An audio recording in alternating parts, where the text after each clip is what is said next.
It was the kind of night movies warn you about: dark sky, thunder shaking the bones, wind screaming like someone far away was begging for help.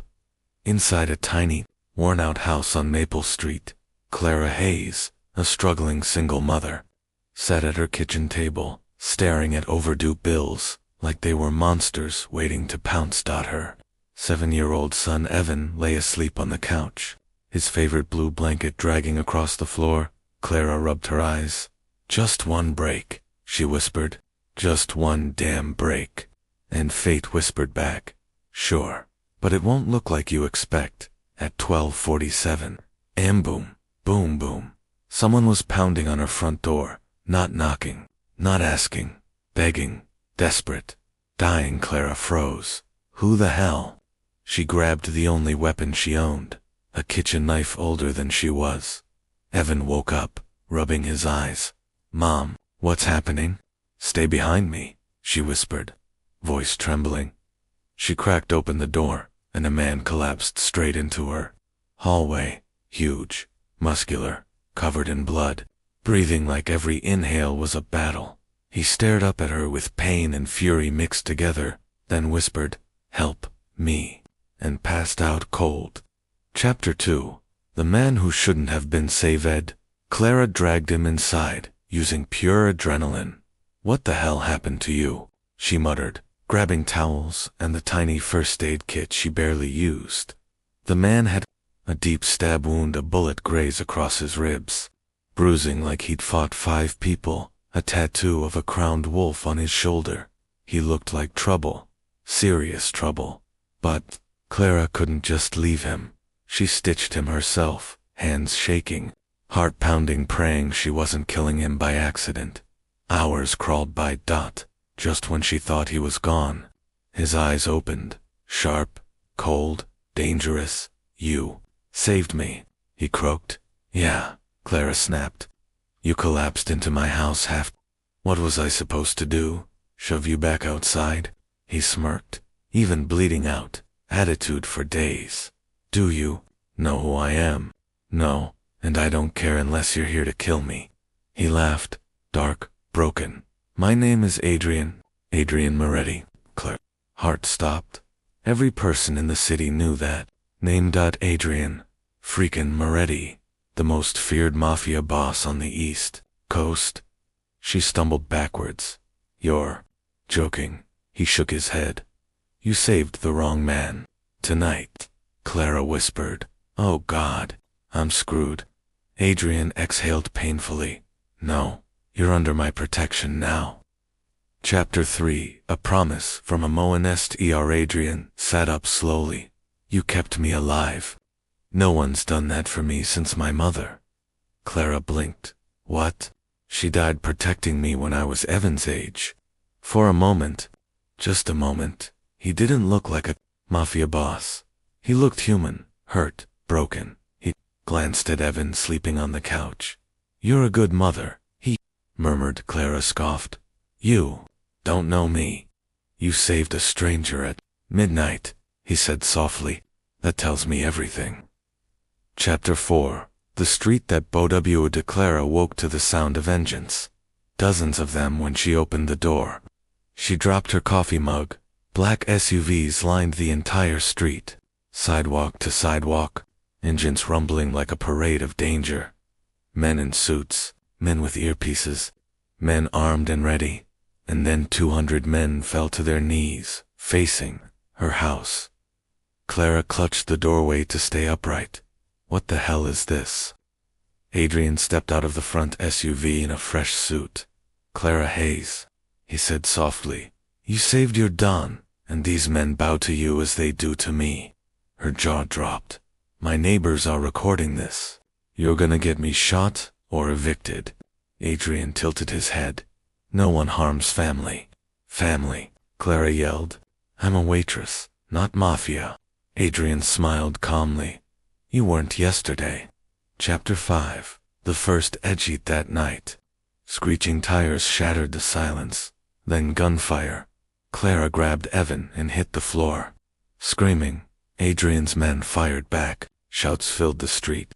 Headlights flashed like lightning. Adrian burst into the house. Clara, Evan, we're okay. What the hell was that? Clara cried. Adrian's jaw locked. The men who tried to kill me, they know I'm alive. Clara stared. So now I'm a target too. Adrian nodded once. Yes. Then leave. He didn't flinch. I can't. Chapter 6. Why Adrian was HUNT. ATL8. That night, Adrian sat at her table, looking older than he should. It wasn't rivals, he said quietly. It was my own. Your own what? My second in command. My brother in all but blood. He betrayed me. Tried to take my throne. Clara blinked. So you're telling me you got stabbed in a Mafia mutiny? Then blew up my night with it. Adrian nodded. I shouldn't be alive. Clara whispered then. Why my house? Adrian met her eyes. Because fate brought me to your door. Chapter 7. The OFFE. The next morning, Adrian handed her paperwork. A house. A new address. Security. A fresh start. Clara shoved it back. I'm not moving into some Mafia mansion. It's not charity, Adrian said. It's repayment. I don't want repayment. He sighed.